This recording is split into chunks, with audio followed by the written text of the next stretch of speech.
ಸಮಚರಣ ಸರೋಜಂ ಸಾಂದ್ರ ನೀಲಾಂಬುದಾಗಂ ಜಗದನೀತ ಪಾಣಿಂ ಮಂಡನಂ ಮಂಡನಾನಾಂ ತರುಣ ತುಳಸಿ ಮಾಲಾ ಕಂದರಂ ಕಂಜನೇತ್ರಂ ಸದಯದವಲಹಾಸಂ ವಿಠ್ಠಲಂ ಚಿಂತಯಾಮಿ. ಬುದ್ಧಿರ್ಬಲಂ ಯಶೋಧೈರ್ಯಂ ನಿರ್ಭಯತ್ವಮರೋಗತಾ ಜಾಡ್ಯಂ ವಾಕ್ಪಟುತ್ವಂ ಚ ಹನುಮತ್ ಸ್ಮರಣಾತ್ ಭವೇತ್. ಯಸ್ಯ ವಾಕ್ ಕಾಮಧೇನುರ್ನಃ ಕಾಮಿತಾರ್ಥಾನ್ ಪ್ರಯಚ್ಛತಿ ಸೇವೇತಂ ಜಯ ಯೋಗೀಂದ್ರಂ ಕಾಮಭಾಣಚಿದಂ ಸದಾ. ಮಿಥ್ಯಾ ಸಿದ್ಧಾಂತ ದುರ್ಧ್ವಂತ ವಿಧ್ವಂಸನ ವಿಚಕ್ಷಣಃ ಜಯತೀರ್ಥಾಖ್ಯತರಣಿರ್ಭಾಸತಾಂ ನೋ ಹೃದಂಬರೇ.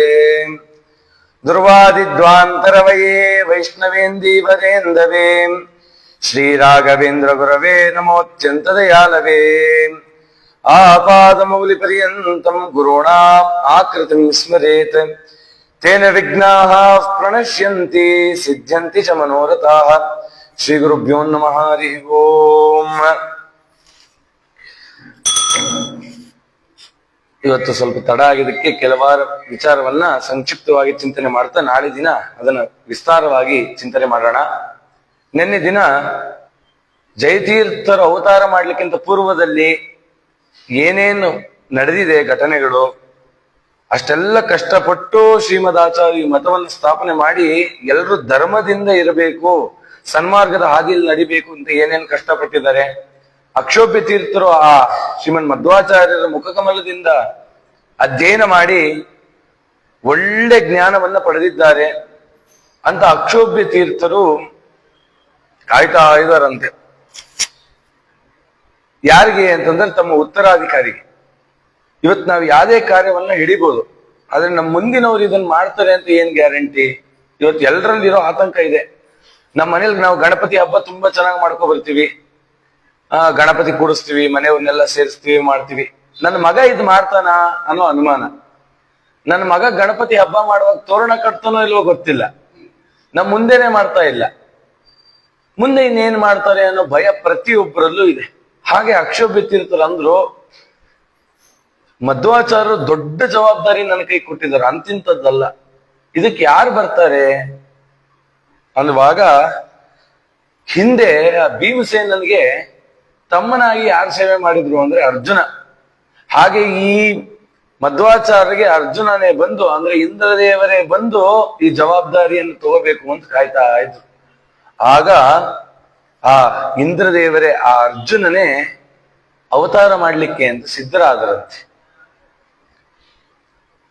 ಎಲ್ಲಿ ಅಂತಂದ್ರೆ ಮಂಗಳವೇಡಿ ಅಂತ ಹೆಸರು ಎಷ್ಟು ಚೆನ್ನಾಗಿದೆ, ಮಂಗಳವೇಡಿ.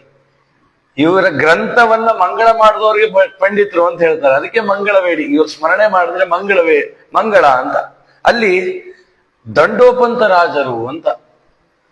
ದಂಡೋ ಅಂದ್ರೆ ಕಲ್ಲು ಅಂತ. ಎಷ್ಟೋ ಜನ ಗುಂಡೂರಾವ್ ಅಂತ ಹೆಸರಿಟ್ಟಿರ್ತಾರೆ. ಏನಕ್ಕೆ ಗುಂಡೂರಾವ್ ಅಂತ ಹೆಸರಿಟ್ಟಿರ್ತಾರೆ ಅಂತ ಕೇಳ್ರಿ. ಅವ್ರ ಹಿಂದೆ 4-5 ಜನ ತಲೆಗಳು ಪಾಪ ಮಕ್ಕಳು ಆಗಿದ ತಕ್ಷಣ ಹೋಗ್ಬಿಡ್ತಿರುತ್ತೆ. ಅದಕ್ಕೆ ಅವ್ರೇನು ಮಾಡ್ತಾ ಇದ್ರು ಹಿಂದಿನ ಕಾಲಕ್ಕೆ, ಗುಂಡೂರಾವ್ ಅಂತ ಹೆಸರಿಟ್ರೆ ಗುಂಡು ಕಲ್ಲಂತೆ ಇರ್ಲಿ ಅಂತ ಅವ್ರ ಹೆಸರಿಡ್ತಾ ಇದ್ರು. ಹಂಗೆ ದಂಡೋಪಂತ ಅಂದ್ರೆ ದಂಡೋ ರಾಜ, ಗುಂಡು ಕಲ್ಲಂತೆ ಇರ್ಲಿ, ಎಂತ ಮಳೆ ಬಂದ್ರು ಕೂಡ ಆ ಕಲ್ಲೇನಾದ್ರು ಸವಿಯುತ್ತೆ, ಅಷ್ಟು ಗಟ್ಟಿ.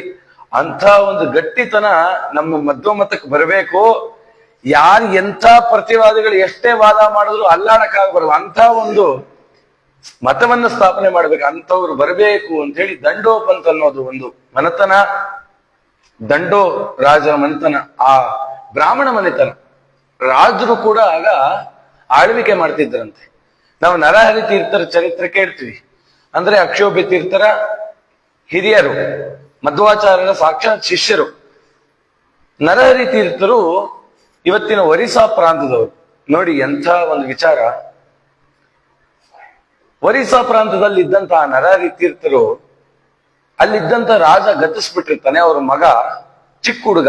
ಹಾಗಾಗಿ ಅವ್ರೇನ್ ಮಾಡ್ತಾರೆ, ಮಗನನ್ನ ಸಿಂಹಾಸನದ ಕೂತು ನರಹರಿ ತೀರ್ಥರ ಪೂರ್ವಾಶ್ರಮದಲ್ಲಿ ಅವರೇನೆ ರಾಜ್ಯಭಾರ ಮಾಡ್ತಿದ್ರಂತೆ.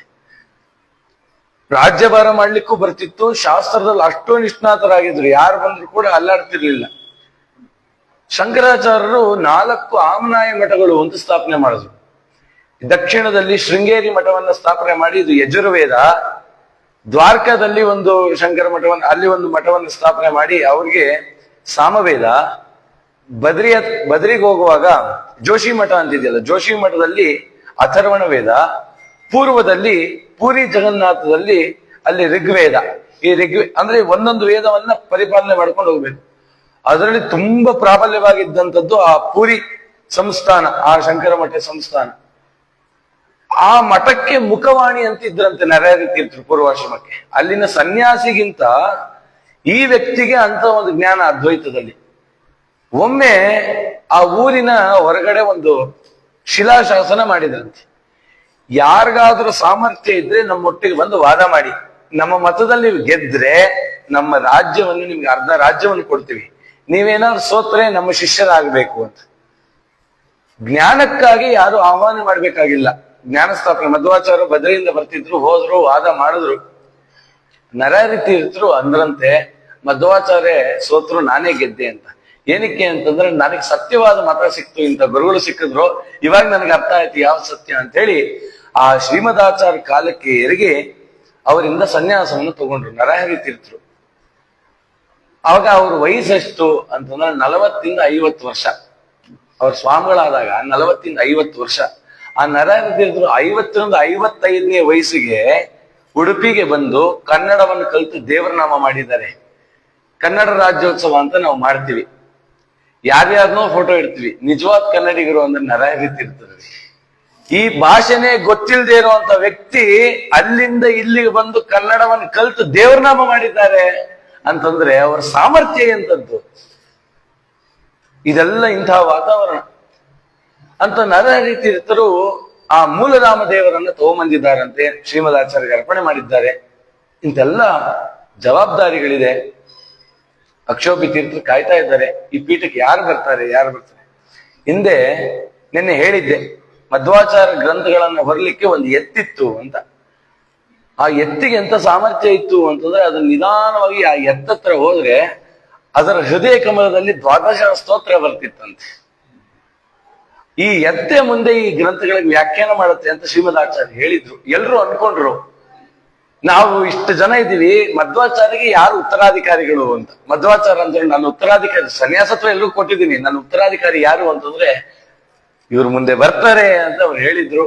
ಆ ಜೈತೀರ್ಥರಲ್ಲಿ ಅವತಾರ ಮಾಡ್ತಾ ಇದ್ದಾರೆ ಆ ದಂಡೋಪಂತ ರಾಜನ. ಆ ದಂಡೋಪಂತ ನರಸಿಂಹರಾಯರು ಅಂತ ವ್ಯಾಸರಾಜರು ಅಣು ಜಯ ತೀರ್ಥ ವಿಜಯ ಅಂತ ಮಾಡಿದ್ದಾರೆ. ಅದರಲ್ಲಿ ಅವ್ರು ಹೇಳಿದ್ರು, ವ್ಯಾಸರಾಜರು ರಾಘವೇಂದ್ರ ಸ್ವಾಮಿಗಳು ಒಂದು ಮಾತು ಹೇಳ್ತಾರೆ, ಟೀಕಾರಾಯರ ಗ್ರಂಥವನ್ನ ನೋಡ್ಬೇಕು, ಅದನ್ನ ಅರ್ಥ ಮಾಡ್ಕೋಬೇಕು ಅಂತಂದ್ರೆ ನನಗೇನು ಗೊತ್ತೇ ಇಲ್ಲ, ಯಾರು ಇದನ್ನ ಅರ್ಥ ಮಾಡ್ಕೋತಾರೆ ಅಂದ್ರೆ ಇದೆಲ್ಲ ವ್ಯಾಸರಾಜರಂತವ್ರು ಗೊತ್ತು ಅಂತ ರಾಘವೇಂದ್ರ ಸ್ವಾಮಿಗಳು ಅವ್ರು ಹೇಳ್ತಾರೆ. ಅಂದ್ಮೇಲೆ ನಾವು ಎಲ್ಲಿ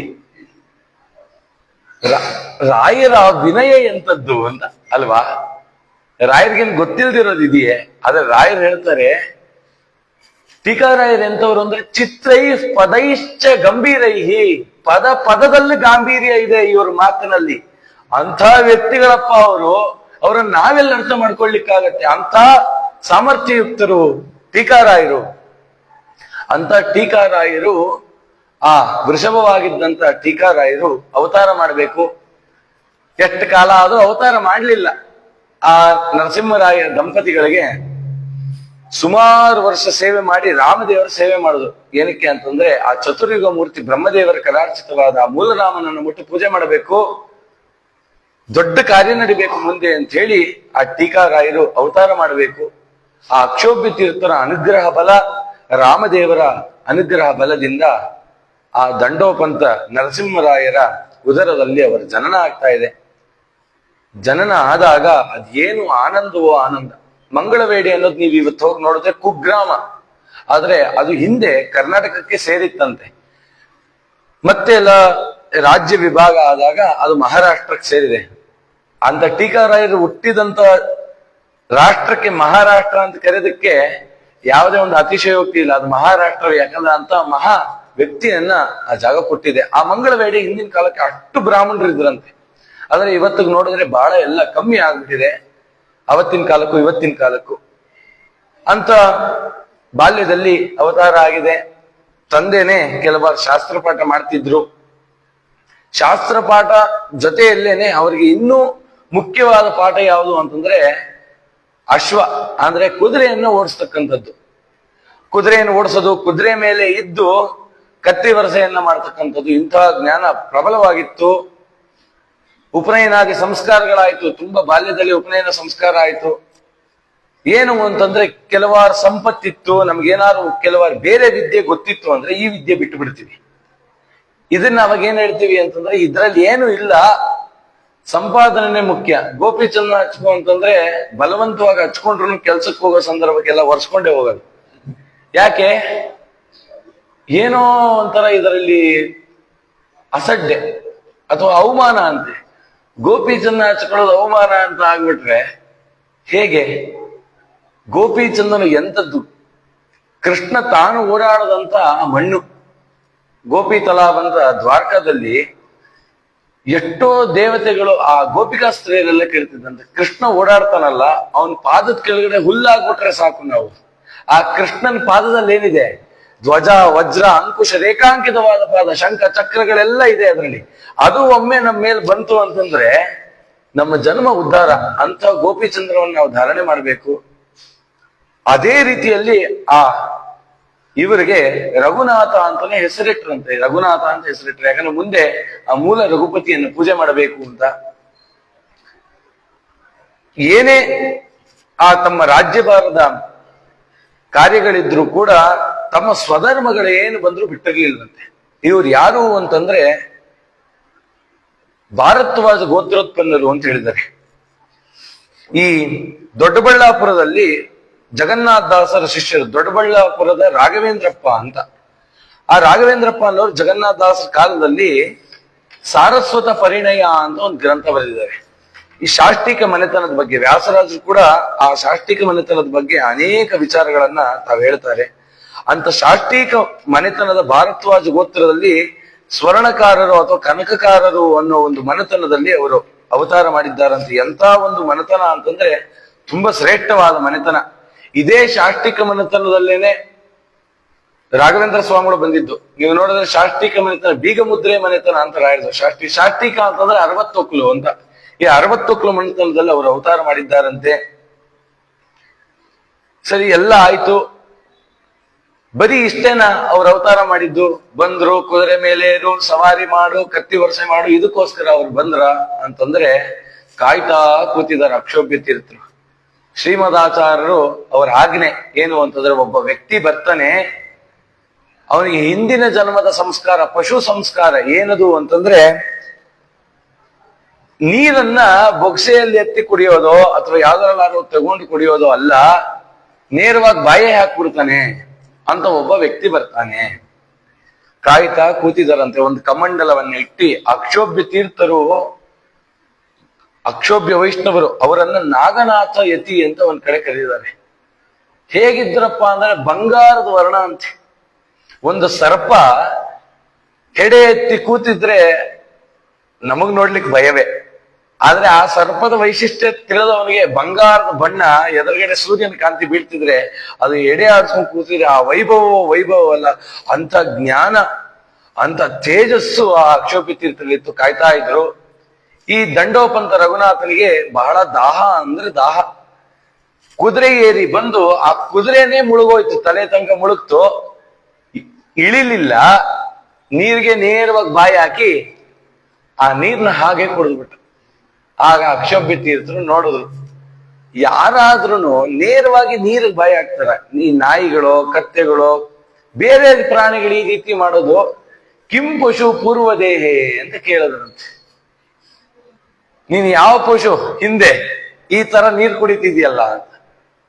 ಒಂದೇ ಒಂದು ಮಾತು ಸಾಕಂತೆ ಉದ್ಧಾರ ಆಗ್ಲಿಕ್ಕೆ. ಅವರು ಅರ್ಜುನ, ಅವರೇ ಇಂದ್ರದೇವರು, ನಾನು ಏನ್ ಮಾಡ್ಬೇಕು ಮಾಡಬಾರ್ದು ಅನ್ನೋದು ಗೊತ್ತಿಲ್ವ ಅವ್ರಿಗೆ ಅಂತಂದ್ರೆ ಅದೆಲ್ಲ ಜನ್ಮಾಂತರದ ರಹಸ್ಯಗಳು. ಅದೇನು ರಹಸ್ಯ ಅಂತಂದ್ರೆ ಗುರುಗಳು ಬರಬೇಕು, ಗುರು ಮುಖಾಂತರನೇ ಈ ಜೀವ ಉದ್ಧಾರ ಆಗ್ಬೇಕು ಅನ್ನೋದು ಒಂದು ರಹಸ್ಯ. ನೀವು ನೋಡಿ, ಎಷ್ಟೇ ಗ್ರಂಥವನ್ನ ನಾವೇ ಸ್ವಾಧ್ಯಾಯನ ಮಾಡಿದ್ರು ರಾಯರ ಮುಂದೆನೋ ಯಾರೊಬ್ರು ಮುಂದೆ ಹೋಗಿ ಒಪ್ಪಿಸ್ಬೇಕು. ಇನ್ನೊಬ್ರು ನಾವು ಮಾಡಿದಕ್ಕೆ ಅದು ಸಮ್ಮತಿ ಇತ್ತು, ನಾವು ಶ್ರೀಮದಾಚಾರ್ಯರ ಮತಕ್ಕೆ ಸರಿಯಾಗಿ ನಾವು ಅಧ್ಯಯನ ಮಾಡಿದೀವಿ ಅನ್ನೋದಕ್ಕೆ ಆ ದೊಡ್ಡವರು ಮುದ್ರೆ ಬಿದ್ರೆ ಮಾತ್ರನೇ ನಮಗೆ ಪರಿಪಕ್ವವಾದ ಜ್ಞಾನ ಬರೋದು. ಇಲ್ಲ ನಾನೇನು ಅಧ್ಯಯನ ಮಾಡಿದ್ದೀನಿ ಅಂತ ನಾವೇನಾದ್ರು ಚಿಂತನೆ ಮಾಡಿದ್ರೆ ಅದಕ್ಕೇನೂ ಇಲ್ಲ. ಹಾಗೆ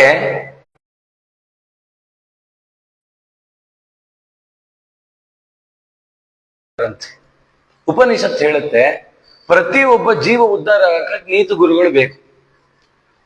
ಆ ನೀತು ಗುರುಗಳು ಯಾವಾಗ ಸಿಗ್ತಾರೆ ಅಂತಂದ್ರೆ, ವಿಜಯದಾಸರು ತುಂಬಾ ಕನ್ನಡದಲ್ಲಿ ಸರಳವಾಗಿ ಹೇಳ್ತಾರೆ, ಹಲವು ಜನ್ಮದೋಳು ಹಲವು ಬೋಧರ ಚಲವ ಮತವನ್ನು ಹೊಂದಿ ಬರುತ್ತಲಿ ಹಲದರಾನುಜನನ್ನು ಪೂಜಿಸಿ ಹಲವು ಜನ್ಮದಲ್ಲಿ ಹಲವು ಜನ್ಮದ ಧ್ಯಾನ ಜಪ ತಪ ಹಲವು ಜನ್ಮದ ಪುಣ್ಯ ರಾಶಿ ಮಿಳಿತವಾಗುತ್ತ ಫಲಸಿದಲ್ಲದೆ ದೊರೆಯದಂತೆ. ಎಷ್ಟೋ ಜನ್ಮದಲ್ಲಿ ಕೃಷ್ಣನನ್ನು ಪೂಜೆ ಮಾಡ, ಎಷ್ಟೋ ಜನ್ಮದಲ್ಲಿ ಯಾವಾಗ ಸಿಗ್ತಾರೆ ಅಂತಂದ್ರೆ ಉತ್ತಮವಾದ ಜನ್ಮ ಬರ್ಬೇಕಂತೆ. 1111 ಜನ್ಮ ಉತ್ತಮ ಜನ್ಮ ಬರುತ್ತೆ. 1111 1000 ಜನ್ಮ ಮೊದಲು, ಆಮೇಲೆ 100 ಜನ್ಮ, ಆಮೇಲೆ 11 ಜನ್ಮ ಅಂತ ಈ ತರ 3 ವಿಭಾಗ ಮಾಡಿದ್ದಾರೆ. ಮೊದಲು 1000 ಜನ್ಮ ಇದೆ, ಕರ್ಮ ಜನ್ಮ. ಏನ್ ಕರ್ಮ ಅಂದ್ರೆ, ಕರ್ಮ ಅಂದ್ರೆ ಏನು ಅಂತಂದ್ರೆ, ಇವಾಗ ಇಲ್ಲಿ ಕೂತಿದೀವಿ, ಜ್ಞಾನ ಕಾರ್ಯ ಮಾಡ್ತಾ ಇದೀವಿ, ಒಳ್ಳೆ ಕಾರ್ಯ ಮಾಡ್ತಾ ಇದೀವಿ. ಇನ್ನು 10 ನಿಮಿಷಕ್ಕೆ ಇದ್ರ ಪರಿಸ್ಥಿತಿ ಏನು ಅಂದ್ರೆ, ಹೊರಗಡೆ ಹೋಗ್ತೀವಿ, ನಮಗ್ ಗೊತ್ತೋ ಗೊತ್ತಿಲ್ಲದೆ ತಪ್ಪು ಮಾಡ್ತೀವಿ. ಯಾರು ಇನ್ನು 10 ನಿಮಿಷಕ್ಕೆ ಹೊರಗಡೆ ಹೋದ್ರೆ ನಾವು ತಪ್ಪು ಮಾಡ್ತೀವಿ. ಏನ ತಪ್ಪು? ನಮಗ್ ಗೊತ್ತೋ ಗೊತ್ತಿಲ್ದೇನೋ ತಪ್ಪಾಗತ್ತೆ. ಇದಕ್ಕೆ ಕಾರಣ ಏನು ಅಂತಂದ್ರೆ ನಮ್ಮ ಪೂರ್ವ ಜನ್ಮದ ಕರ್ಮ, ಅದು ಅಂಟು. ಆದ್ರೆ ದೊಡ್ಡವ್ರದ್ದಾಗಲ್ವಂತೆ. ಜ್ಞಾನ ಕಾರ್ಯದಲ್ಲಿ ಕೂತಿದ್ರೆ ತಪ್ಪ ಅಕ್ಕಪಕ್ಕ ನಡೀತಿದ್ರು ಅದ್ರ ಅವ್ರ ಲೋಪ ಇಲ್ಲ. ಅದು ನಮ್ದಂಗಲ್ಲ. 10 ನಿಮಿಷ ಅದಕ್ಕೆ ತುಂಬಾ ಚೆನ್ನಾಗಿದೆ. ಟೀಕಾರಾಯರ ಬಗ್ಗೆನೆ ಹೇಳುವಾಗ, ಸಾರಿ ಭಜಿಸಿರೋ ಟೀಕಾ ರಾಯರಂಗ್ರಿಯ ಘೋರ ಪಾತಕಾಂಬುದಿಯ ಪಾರ ಮಾಡ್ತಾರ. ಘೋರ ಪಾತಕಗಳು ಹೇಗಿದೆ ಅಂತಂದ್ರೆ ಅಪಾರವಾಗಿದೆಯಂತೆ. ಹೇಗೆ ಅಂತಂದ್ರೆ, ಸಮುದ್ರದಲ್ಲಿ ಅಲೆ ಯಾವಾಗ ನಿಲ್ಲತ್ತೆ? ಸಮುದ್ರದ ಅಲೆ ನಿಲ್ಲಲ್ವಂತೆ, ನಮ್ಮ ಪಾಪದ ಅಲೆನೂ ನಿಲ್ಲಲ್ವಂತೆ. ಆದ್ರೆ ಅದನ್ನ ಕಳಿತದಂತ್ರಿ. ಆ ಕಳಿಯೋ ಸಾಮರ್ಥ್ಯ ಅವ್ರಿಗಿದೆಯಂತೆ. ಅದಕ್ಕೆ ಅಂತವ್ರ ನೆರಳಲ್ಲಿ ನಾವಿರ್ಬೇಕು. 10 ನಿಮಿಷ ಇದ್ರೆ ಸಾಕು, ನಮ್ಮನ್ನು ಉದ್ಧಾರ ಮಾಡ್ತಾರೆ ಅಂತ ಟೀಕಾರಾಯರು ಬಂದ್ರು, ಕುಡಿದ್ರು. ಅವ್ರಿಗೆ ನೆನಪಾಯ್ತು, 1000 ಜನ್ಮದಲ್ಲಿ 1000ದಲ್ಲಿ ಮೊದಲನೇ ಜನ್ಮದಲ್ಲಿ ಗುರುಗಳು ಬಂದು ನಮಗೆ ಉಪದೇಶ ಮಾಡ್ತಾರಂತೆ. ಆ ಕರ್ಮ ಬಂಧವನ್ನ ಕಳ್ಕೋಬೇಕಂತೆ 1000 ಜನ್ಮದಲ್ಲಿ. ಅದಾದ್ಮೇಲೆ 100 ಜನ್ಮ, ಆ 100ರಲ್ಲಿ ಮೊದಲನೇ ಜನ್ಮಕ್ಕೆ ಬರ್ತಾರಂತೆ. ಅಲ್ಲಿ ಬಂದು ಭಕ್ತಿಯನ್ನು ಕೊಡ್ತಾರಂತೆ. ಆ 100 ಜನ್ಮ ಭಕ್ತಿ, ಕರ್ಮ ಕಳಿತು, ಭಕ್ತಿ ಬಂತು. ಇನ್ನು 11 ಜನ್ಮ ಇದೆಯಲ್ಲ, ಪರಿಪಕ್ವವಾದ ಜ್ಞಾನ. ಆ 11 ಜನ್ಮವನ್ನ ಕಳ್ಕೋಬೇಕು. 11 ಜನ್ಮದಲ್ಲಿ 10ನೇ ಜನ್ಮಕ್ಕೆ ಒಳ್ಳೆ ಹೆಂಡತಿ ಸಿಗ್ತಾಳಂತೆ, ಸಾಧನೆಗೆ ಅನುಕೂಲವಾಗಿ. 11ನೇ ಜನ್ಮದಲ್ಲಿ ಮತ್ತೆ ಗುರುಗಳು ಬಂದು ನಮ್ಮನ್ನು ಉದ್ಧಾರ. 11ನೇ ಆ 1111 ಉತ್ತಮ ಜನ್ಮವನ್ನು ಪರಿಪಕ್ವ ಮಾಡಿಕೊಂಡು 11ನೇ ಜನ್ಮದ ಗುರುಗಳನ್ನೇನಾದ್ರು ನಿಂದನೆ ಮಾಡ್ಬಿಟ್ರೆ ಮತ್ತೆ 84 ಲಕ್ಷ ಯೋನಿ ಹೇಳಿ ಬಂದೆ ಬಿದ್ದೆ ಒದಾಡ್ದೆ. ಅಂಥ ಉದ್ಧಾರಕ ಗುರುಗಳು ಅವ್ರಿಗೆ ಸಿಕ್ಬಿಟ್ರು. ಅವರ ಸ್ವರೂಪವನ್ನ, ಜನ್ಮವನ್ನ ಉದ್ಧಾರ ಮಾಡ್ತಕ್ಕಂಥ ಗುರುಗಳು ಸಿಕ್ಬಿಟ್ರು. ಶರಣು ಹೊಂದ್ಬಿಟ್ರು. ಸ್ವಾಮಿ ನೀವೇ ಉದ್ಧಾರ ಮಾಡ್ಬೇಕು, ನಾ ಕಾಯ್ತಿರೋದು ನಿನಗೋಸ್ಕರನೇ ಅಂದ್ರು. ನಾವ್ ಈ ತರ ನಿಮಗೆ ಸನ್ಯಾಸವನ್ನು ಕೊಡ್ಬೇಕು ಅಂತಿದ್ದೀವಿ, ನಮ್ಮ ಉತ್ತರಾಧಿಕಾರಿಯನ್ನಾಗಿ ಮಾಡ್ಕೋಬೇಕು ಅಂತಿದ್ದೀವಿ. ಆದ್ರೆ ಒಂದು ನಿರ್ಬಂಧ ಇದೆ, ನಿಮ್ಮ ತಂದೆ ತಾಯಿ ಇದಕ್ಕೆ ಒಪ್ತಾರಾ? ಅವ್ರು ಅನ್ಕೊಂಡ್ರು, ನನಗೆ ಇಂಥ ಗುರುಗಳು ಸಿಕ್ಕುವಾಗ ನಾನು ಏನಪ್ಪ ಮಾಡೋದು ಅಂತಂದ್ರೆ, ತಂದೆ ತಾಯಿ ಬರ್ಲಿ ಯಾರೇ ಬರ್ಲಿ ಅವ್ರನ್ನ ಒಪ್ಸದೇನೋ ನಾನು ಇವರ ಶರಣು ಹೊಂದಲೇಬೇಕು. ಮುಂದೆ ಅವ್ರು ಒಪ್ತಾರೆ ತಂದೆ ತಾಯಿ. ಇಷ್ಟರ ಮಧ್ಯದಲ್ಲಿ ಏನಾಗಿತ್ತು ಅಂತಂದ್ರೆ, ಉಪನಯನ ಎಲ್ಲ ಆ ಕಾಲಕ್ಕೆ ಬೇಗ ವಿವಾಹ ಆಗ್ತಿತ್ತು. ಅವ್ರಿಗೆ ವಿವಾಹನೂ ಆಗೋಗಿತ್ತು. ಆದ್ರೆ ಅವರ ಪತ್ನಿ ಆದಂಥವ್ರು ಇನ್ನು ಆ ವರ್ತನ ಆಗಿರ್ಲಿಲ್ಲ ಅಂತ ಹೇಳಿ ಆ ಹೆಂಡತಿಯನ್ನ ಮುಟ್ಟು ಇರ್ಲಿಲ್ವಂತೆ. ಅದಕ್ಕೆ ಸಾರಿ ಭಜಿಸರಲ್ಲಿ ಕಾಮ ಗೆದ್ದರ ಹರಿಗೆ ಪ್ರೇಮ ಪೂರ್ಣರ ನೇಮ ನಿತ್ಯರ ನಿಷ್ಕಾಮನಾ ಪರ. ಎಂಥ ಇಂದ್ರಿಯ ಬಲ ಅವ್ರಿಗೆ ಅಂತಂದ್ರೆ ನೋಡಿ, ಅವರು ಶೇಷಾವೇಶರ. ಯಾರ ಜೊತೆ ಏನ್ ಬೇಕಾದ್ರೂ ಸರ್ಸ ಆಡ್ಬೋದು. ಆಯ್ತಾ? ಹಾವನ್ನ ಇಟ್ಕೊಂಡು 1 ನಿಮಿಷ ಸರಸ ಮಾಡಿ ಸಾಧ್ಯನಾ? ಅಷ್ಟರ ಮಟ್ಟಿಗೆ ತೀಕ್ಷ್ಣ ಅಂತೆ. 1 ನಿಮಿಷ ಕೂಡ ಅವರ ಮನಸ್ಸು ವಿಚಲಿತ ಆಗಿಲ್ಲಂತೆ. ಒಮ್ಮೆ ಇದೇ ರೀತಿ ಆಯ್ತು. ಸನ್ಯಾಸ ತಗೊಳಕ್ಕಿಂತ ಪೂರ್ವ, ಈ ಘಟನೆ ನಡೆಯೋ ಪೂರ್ವದಲ್ಲಿ ಅವ್ರ ಹೆಂಡತಿ ಬಂದಿದ್ಲು. ಒಮ್ಮೆ ಇವ್ರು ನೋಡ್ಬೇಕು ಅಂತ ನೋಡಿದ್ರೆ ಇವ್ರು 5 ಸರ್ಪ ಕಂಡ್ರಂತೆ. ಅವಳು ತಲೆ ಸುತ್ತಿ ಬಿದ್ದೋದ್ಲಂತೆ. ಅಂಥ ಒಂದು ಒಳಗಡೆ ತೇಜಸ್ಸು. ಹಾಗಾಗಿ ಇನ್ನೆಲ್ಲದಕ್ಕೂ ಸಮ್ಮತಿ ಇದೆ ಅಂತ ಹೇಳಿ ತಾವು ಸನ್ಯಾಸವನ್ನು ತಗೋತಾ ಇದ್ದಾರೆ ಅಕ್ಷೋಭ್ಯ ತೀರ್ಥರ ಹತ್ರ. ಆ ಅಕ್ಷೋಭ್ಯ ತೀರ್ಥರಿಗೆ ಆನಂದ. ಯಾಕೆ ಅಂತಂದ್ರೆ ಇವರ ವಯಸ್ಸು 20 ವರ್ಷ, ಅವ್ರ ಜೀವಿತ ಕಾಲ 40 ವರ್ಷ. 40 ವರ್ಷದಲ್ಲಿ ಅರ್ಧ ವಯಸ್ಸು ನೋಡಿ. ಒಬ್ಬ ಮನುಷ್ಯ 100 ವರ್ಷ ಬದುಕ್ತಾನೆ ಅಂತಂದ್ರೆ ಅವ್ರು 50 ವರ್ಷ ಕೂಡ ಇದ್ದಿಲ್ಲ, 40 ವರ್ಷ ಇದ್ದಿದ್ದ. ಅದ್ರಲ್ಲಿ 20 ವರ್ಷ ಲೌಕಿಕ ಜೀವನ ಆಯಿತು. ಇನ್ 20 ವರ್ಷದ ಸಾಧನೆ. ನಮ್ಮ ಇಡೀ ಜೀವನ ಎಲ್ಲ ಕೂಡ ಅವರ ಗ್ರಂಥಗಳನ್ನ ಓದಬೇಕು ಅಂತ ನಾವು 100 ವರ್ಷ ಬದುಕಿದ್ರು ಅವ್ರ ಗ್ರಂಥವನ್ನ ಸಂಪೂರ್ಣವಾಗಿ ಅಧ್ಯಯನ ಮಾಡ್ಲಿಕ್ಕಾಗಲ್ಲ, 100 ವರ್ಷ ಇದ್ರು. ಅಂತ ಕಾರ್ಯವನ್ನ 20 ವರ್ಷದಲ್ಲಿ ಅವ್ರು ಮಾಡಿದ್ದಾರೆ ಅಂತಂದ್ರೆ ಇದಕ್ಕೆ ಕಾರಣ ಏನು ಅಂತ ಹೇಳುವಾಗ ಅವ್ರು ಹೇಳ್ತಾರೆ, ಇದಕ್ಕೆಲ್ಲ ಕಾರಣ ಒಂದೇ ಒಂದು, ಅದು ಶ್ರೀಮದಾಚಾರ್ಯರ ಪಾದಧೂಳಿ.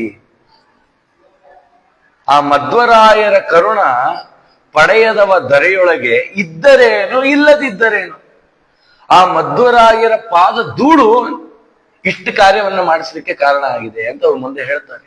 ಸರಿ ಆಯ್ತು, ಸನ್ಯಾಸವನ್ನ ತಗೊಂಡ್ರು, ಎಲ್ಲ ಜವಾಬ್ದಾರಿಗಳನ್ನ ತಾವು ತಗೋತಾ ಇದ್ದಾರೆ. ಗುರುಗಳಲ್ಲಿ ಅನನ್ಯವಾಗಿರ್ತಕ್ಕಂಥ ಭಕ್ತಿ. ಅವ್ರು ಹೇಳಿದ್ರು, ವಿದ್ಯಾರಣ್ಯರಿದ್ದಾರೆ, ಅವರೊಟ್ಟಿಗೆ ವಾದ ಮಾಡಬೇಕು. ಹೇಗೆ ವಾದ ಮಾಡಬೇಕು ಅಂದ್ರೆ ವೈಯಕ್ತಿಕವಾದ ಯಾವ ದ್ವೇಷಗಳು ಇರಬಾರ್ದು,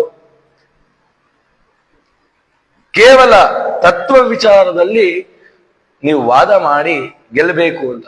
ಆ ವಿದ್ಯಾರಣ್ಯರು ಸಾಮಾನ್ಯರಲ್ಲ, ಅವರು ವೇದಕ್ಕೆ ಭಾಷ್ಯವನ್ನ ಬರೆದಂತ ಜ್ಞಾನಿಗಳು. ಟೀಕಾರಾಯರು ಯಾರ ಜೊತೆನೂ ವಾದ ಮಾಡಿದ್ದಾರೆ ಅನ್ನೋದಲ್ಲ, ಎಂಥ ಒಂದು ಮುಖವಾಣಿ ವಿದ್ಯಾರಣ್ಯರು ಅಂತಂದ್ರೆ ನೋಡಿ. ಅಕ್ಕ ಬುಕ್ಕರ್ ಕೈಯಲ್ಲಿ ವಿಜಯನಗರ ಸಾಮ್ರಾಜ್ಯವನ್ನೇನಾದ್ರು ಬರೀ ವಿದ್ಯಾರಣ್ಯರು ಮಾತ್ರ ಅಲ್ಲ, ಅಕ್ಷೋಭ್ಯ ತೀರ್ಥರು ಕೂಡ ವಿಜಯನಗರ ಸಾಮ್ರಾಜ್ಯಕ್ಕೆ ಸ್ಥಾಪನೆ ಮಾಡ್ಲಿಕ್ಕೆ ಅವರು ಕಾರಣ. ಆದ್ರೆ ಅವರನ್ನು ಯಾರು ಸ್ಮರಣೆ ಮಾಡಲ್ಲ. ಆದ್ರೆ ಆ ವಿಜಯನಗರ ಸಾಮ್ರಾಜ್ಯವನ್ನು ಗುರುತಿಸೋದು ಯಾವಾಗ ಇತಿಹಾಸದಲ್ಲಿ ಅಂದ್ರೆ ಕೃಷ್ಣದೇವರಾಯನ ಪೀರಿಯಡ್. ಆ ಕೃಷ್ಣದೇವರಾಯನಿಗೆ ಅಷ್ಟು ಕೀರ್ತಿ ಬರ್ಲಿಕ್ಕೆ ಕಾರಣ ವ್ಯಾಸರಾಜರು. ಆದ್ರೆ ಇವತ್ತು ಯಾವ ಇತಿಹಾಸಕಾರರು ಆ ವ್ಯಾಸರಾಜರನ್ನು ವರ್ಣಿಸೋದೇ ಇಲ್ಲ. ಏನಕ್ಕೆ ಈ ತರ ಆಗ್ತಿದೆ ಅಂತಂದ್ರೆ ಅದು ಯಾಕೆ ಆಗ್ತಿದೆಯೋ ಗೊತ್ತಿಲ್ಲ. ಆ ತುಳಿಬೇಕು ಅಂತ ಅವ್ರು ಎಷ್ಟೇ ದಬ್ಬಾಳಿಕೆ ಮಾಡಿದ್ರು ಇತಿಹಾಸವನ್ನು ಯಾರು ತಿರುಚಿ ಮುರ್ಚಿ ಮಾಡ್ಲಿಕ್ಕಾಗಲ್ಲ. ಆದ್ರೆ ಅಂತ ವಿದ್ಯಾರಣ್ಯರು ಅಕ್ಕ ಬುಕ್ಕರ್ ಕೈಲಂತ ಸಾಮ್ರಾಜ್ಯ ಕಟ್ಸಿದ್ದಾರೆ. ಎಂಥ ಒಂದು ಪ್ರಾಬಲ್ಯ ಇದೆ. ಅವ್ರು ಅಂದ್ರಂತೆ, ನಾನು ಯಾರ್ಯಾರ ಜೊತೆ ವಾದ ಮಾಡಲ್ಲ ಅಂತ. ಯಾರ್ಯಾರು ಅಲ್ಲ ಸ್ವಾಮಿ, ನೀವು ಹಿಂದೆ ಅಕ್ಷೋಭ್ಯ ತೀರ್ಥರ ಹತ್ರ ವಾಗ್ವಾದ ಮಾಡಿದ್ರಲ್ಲ, ಆ ಅಕ್ಷೋಭ್ಯ ತೀರ್ಥರ ಕರಕಮಲ ಸಂಜಾತರೆ ಇವರು. ಏನವರ ಹೆಸರು ಅಂದ್ರಂತೆ? ಜಯತೀರ್ಥರು ಅಂದ್ರಂತೆ. ಏನಕ್ಕೆ ಜಯತೀರ್ಥರು? ಜಾಯಂದು ನುಡಿಯಲು ಜಯಶೀಲನಾಗುವುದು. ಬೆಳಗಾಗೆದ್ದು ಯಾರ ಜಯತೀರ್ಥ ಅಂತ ಅವರ ಸ್ಮರಣೆ ಮಾಡ್ತಾರೋ ಅವರ ಜೀವನದಲ್ಲಿ ಅಪಜಯವಿಲ್ವೇ ಇಲ್ಲ. ಜಾಯಂದು ನುಡಿಯಲು ಜಯಶೀಲನಾಗುವನು. ನಮಗ್ ಬೇಕಾಗಿರೋದು ಅದೇ ರೀ, ಜಯ. ದೊಡ್ಡ ವಿಚಾರದಲ್ಲ, ಚಿಕ್ಕ ವಿಚಾರನೇ ಹೇಳ್ತೀನಿ. ಮನೇಲಿ ನೀವು ಹೇಳ್ತೀರಾ ಇವಾಗ ವ್ರತ, ಆದ್ರೆ ಅನವೃತದ್ ಮಾತಾಡ್ತೀನಿ ಸುಮ್ಮನೆ 1 ನಿಮಿಷ. ಇವತ್ತು ಸ್ವಪ್ನೋಳಿ ಮಾಡು ಅಂತ ಕೇಳಿ, ಇವಾಗ ಹೇಳದ್ ನೀವು ನೆನ್ನೆನೆ ಹೇಳಿದ್ರೆ ಮಾಡ್ತಿರ್ಲಿಲ್ವಾ? ಅಲ್ಲೇ ಅಪಜಯ. ದೊಡ್ಡ ವಿಚಾರ ಬೇಡ, ಚಿಕ್ಕ ವಿಚಾರಕ್ಕೆ ನೀವೇನಾದ್ರು ಕೇಳ್ರಿ. ನಿಂತ್ ಬರೀ ಇದ್ದಿದ್ದೆ ಮದುವೆ ಆದಾಗಿಂದ, ಹೌದು ಹೆಜ್ಜೆ ಹೆಜ್ಜೆಗೆ ಅಪಜಯ. ನಮ್ಮ ಮಾತನ್ನ ನಮ್ಮ ಮಕ್ಳು ಕೇಳಲ್ಲ ಅಲ್ವಾ? ಮತ್ ನಾವ್ ಇನ್ಯಾರಿಗ್ರಿ ಉಪದೇಶ ಮಾಡೋದು? ಇಂಥ ಪರಿಸ್ಥಿತಿ. ನಮ್ಮ ಮಾತನ್ನ, ನಮ್ಮ ಒಳ್ಳೆ ಮಾತು, ಅನುಭವದ ಮಾತು ಇವತ್ತು ಯಾರಿಗೂ ಬೇಡ ಅಲ್ವಾ? ನಮಗ್ ಗೊತ್ತು ಇದು ಮಾಡಬೇಡಪ್ಪ, ಇದು ಹೀಗಾಗತ್ತೆ ಅಂತನ್ನಿ, ಇಲ್ಲ ನಾನು ಹಾಗೇ ಮಾಡ್ತೀನಿ ಅಂತಾನೆ. ಇದೆಲ್ಲ ದೂರ ಆಗಬೇಕು ಅಂತಂದ್ರೆ ಇಂಥವ್ರ ಪಾದ ಸ್ಮರಣೆ ಮಾಡ್ಬೇಕಂತೆ. ಜಾಯೆಂದು ನುಡಿಯಲು ಜಯಶೀಲನಾಗುವನು, ಯಾಯೆಂದು ನುಡಿಯಲು ಯಮ ನಡಗುವ, ಯಮ ನಂಜುವ. ಇವರ ಹೆಸರು ಹೇಳಿದ್ರೆ ಯಮ ನಡಗ್ತಾನಂತೆ. ಯಾಕೆ ಅಂತಂದ್ರೆ ಅಂತ ಜ್ಞಾನ ತಿಮಿರ ಮಾರ್ಥಾಂಡರು ಇವರು ಅಂತ. ಯಾಯೆಂದು ನುಡಿಯಲು ಯಮ ನಂಜುವ, ತೀಯೆಂದು ನುಡಿಯಲು ತಿಮಿರ ಪಾತಕ ಹಾನಿ. ಹೇಳದ್ನಲ್ಲ, ಸಮುದ್ರದಂತ ಪಾತಕಗಳು ಅದನ್ನೆಲ್ಲ ಹಾನಿ. ತಾಯಂದು ನುಡಿಯಲು ತಾಪತ್ರಯ ಪರಿಹಾರ, ಟೀಕಾರಾಯರ ಪಾದ ಸೋಕಿದ ಕೊನೆದೂಳು, ತಾಕಿದ ಮನುಜನಿಗೆ ಬೇಕಾದ ಪದವಿಯ ಕೊಡುವನು ಶ್ರೀಹರಿ. ಇವರನ್ನು ಸ್ಮರಣೆ ಮಾಡಿದ್ರೆ ದೇವರು ವರ ಕೊಡ್ತಾನಂತೆ. ಅವ್ರಿಗೆ ಅನ್ನಿಸ್ತು ಜಯತೀರ್ಥ ಅಂತ ಹೆಸರಿಟ್ಟಿದ್ದಾರೆ, ಇನ್ ಜಯ ಅವರಿಗೆ ನಿಶ್ಚಿತ ಅಂತ ಹೇಳಿ ಅವರೊಟ್ಟಿಗೂ ವಾಗ್ವಾದ ಮಾಡಿ ಒಂದು ಸ್ಥಳದಲ್ಲಿ ಅವ್ರಿಗೂ ಕೂಡ ಆ ಜಯಸ್ತಂಭವನ್ನ ಮಾಡಿಕೊಟ್ಟಿದ್ದಾರೆ ಅಂತ ಈ ರೀತಿಯಲ್ಲೆಲ್ಲ ಕೇಳ್ತೀವಿ. ಅಂತ ಟೀಕಾರಾಯರು ಅವರ ಗ್ರಂಥದ ಗಾಂಭೀರ್ಯ ಏನು, ಅವರ ಸಾಮರ್ಥ್ಯ ಏನು ನಾವು ವರ್ಣನೆ ಮಾಡೋದಲ್ಲ. ಟೀಕಾರಾಯನ ವ್ಯಾಸರಾಜರೇನು ವರ್ಣನೆ ಮಾಡಿದ್ದಾರೆ, ದೊಡ್ಡ ದೊಡ್ಡ ಜ್ಞಾನಿವರಿಯರು ಇವ್ರನ್ನ ಹೆಂಗ್ ಕಂಡಿದ್ದಾರೆ ಅನ್ನೋ ವಿಚಾರಗಳು ಅದ್ಭುತವಾಗಿದೆ. ಅದನ್ನ ನಾಳೆ ದಿನ ವಿಸ್ತೃತವಾಗಿ ನೋಡೋಣ. ಇವತ್ತು ಸಮಯ ಬಹಳ ಕಮ್ಮಿ ಆಯ್ತು. ನಾಳೆ ದಿನ ನಾವು 6 ಗಂಟೆಗೆ ಹೊರಡ್ತೀವಿ. ಯಾಕೆ ಅಂತಂದ್ರೆ ಇಲ್ಲಿಗೆ ಬರ್ಬೇಕಂದ್ರೆ ಅಷ್ಟೊತ್ತಾಗತ್ತೇನೋ. ಬೆಳಗ್ಗೆ ಇದೆ ಅಲ್ವಾ, ನಾಳೆ ಬೆಳಗ್ಗೆ ದಿನ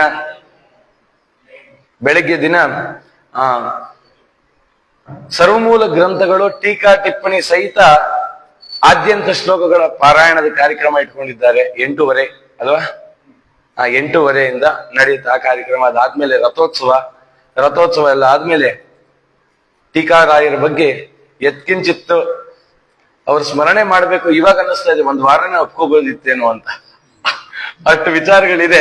ತೆಗಿತಾ ಹೋದ್ರೆ ಮುಂದೆ ಯಾವ ತರ ಸ್ಮರಣೆ ಮಾಡೋಣ. ನಾಳೆ ದಿನ 1 ಗಂಟೆಗಳ ಕಾಲ ಸುದೀರ್ಘವಾಗಿ ಟೀಕಾರಾಯರ ವಿಚಾರವೇ, ಅವ್ರ ಕಾರ್ಯ ಎಂಥದ್ದು, ಅವ್ರು ಏನೇನ್ ಮಾಡಿದ್ರು, ಯರಗೋಳದಲ್ಲಿ ಎಂತ ಗುಹೆಯಲ್ಲಿ ಕೂತು ಎಂತ ಕಾರ್ಯ ಮಾಡಿದ್ದಾರೆ, ಅದನ್ನೆಲ್ಲ ಸ್ಮರಣೆ ಮಾಡಿದ್ರೆ ತುಂಬಾ ರೋಮಾಂಚನವಾಗತ್ತೆ ಆ ವಿಚಾರಗಳು. ಅವನ್ನೆಲ್ಲವನ್ನು ಸ್ಮರಣೆ ಮಾಡೋಣ. ನಾಳೆ ದಿನ ಸಂಪೂರ್ಣವಾಗಿ ಆ ಟೀಕಾರಾಯರ ಸ್ಮರಣೆ. ಏನಕ್ಕೆ ಅಂದ್ರೆ ಈ ಪ್ರಾಂತದಲ್ಲಿ ಒಂದು ವಿಚಾರ ಹೇಳಿ ಮುಗಿಸ್ತೀನಿ. ಈ ಉತ್ತರ ಕರ್ನಾಟಕದ ಕಡೆ ಟೀಕಾರಾಯರ ಆರಾಧನೆ ಅಂತಂದ್ರೆ ಸಂಭ್ರಮವೋ ಸಂಭ್ರಮ. ಇಲ್ಲಿ ಸ್ವಲ್ಪ ಕಮ್ಮಿನೇ, ಇಲ್ಲಿ ಕೆಲವಾರು ಮಠಗಳಲ್ಲಿ ಇತ್ತೀಚೆಗೆ ನಡೀತಿದೆ ವರ್ತಕ ಬಹಳ ಕಮ್ಮಿ. ಆದ್ರೆ ಆ ಕಡೆ ಹೇಗೆ ಅಂತಂದ್ರೆ ಒಂದು ಭಜನೆ, ಒಂದು ಪಾರಾಯಣ ಅದೆಲ್ಲ ನಡೀತಿದೆ ಅಂತಂದ್ರೆ ಒಂದು ಊರಲ್ಲಿ ನಡೀತಿದ್ರೆ ಪಕ್ಕದೂರಿಗೆ ಕೇಳಿಸ್ಬೇಕಂತ ಭಜನೆ. ಅಂತ ಒಂದು ಟೀಕಾರಾಯರ ಆರಾಧನಾ ಸಂಭ್ರಮ. ಅದೇ ರೀತಿಯಲ್ಲಿ ಇಲ್ಲೂ ಕೂಡ ನಾಳೆ ಯಥಾಮತಿ ಯಥಾಶಕ್ತಿಯಾಗಿ ನಾವು ಎಲ್ಲ ಕರೆದಿದ್ದಾರೆ. ನಾವು 4-5 ಜನ ಹರಿದಾಸರ ತರ ಎಲ್ಲ ಬಂದು ರಥೋತ್ಸವದ ಮುಂದೆ ಭಜನೆ ಎಲ್ಲ ಮಾಡಿ, ನರ್ತನ ಮಾಡಿ, ಟೀಕಾರಾಯರ ಒಂದು ಆರಾಧನೆ ಮಾಡಿ, ಆಮೇಲೆ ಅವ್ರ ಸ್ಮರಣೆ ಮಾಡಿ, ಅಲಂಕಾರ ಪಂಕ್ತಿ, ಮಹಾಮಂಗಳಾರತಿ, ತೀರ್ಥ ಪ್ರಸಾದ ಎಲ್ಲ ಇದೆ, ಅದನ್ನ ಸ್ವೀಕಾರ ಮಾಡೋಣ. ಒಂದು ದಿನ ಟೀಕಾರಾಯರ ಹೆಸರೇಳಿ ಒಂದು ತುತ್ತು ಉಂಡ್ರೆ ಜನ್ಮ ಜನ್ಮಕ್ಕೆ ಕಾಪಾಡುತ್ತೆ, ಅದಂತೂ ಸತ್ಯ. ಈ ಮಾತನ್ನು ಹೇಳ್ತಾ ನಾಳೆ ದಿನ ಇನ್ನು ವಿಸ್ತೃತವಾಗಿ ಅವರ ಚರಿತ್ರೆಯನ್ನ, ಅವರ ಗ್ರಂಥಗಳನ್ನ ಅವಲೋಕನ ಮಾಡೋಣ ಅಂತ ಹೇಳ್ತಾ ಶ್ರೀ ಕೃಷ್ಣಾರ್ಪಣಮಸ್ತು ಮಧ್ವೇಶ.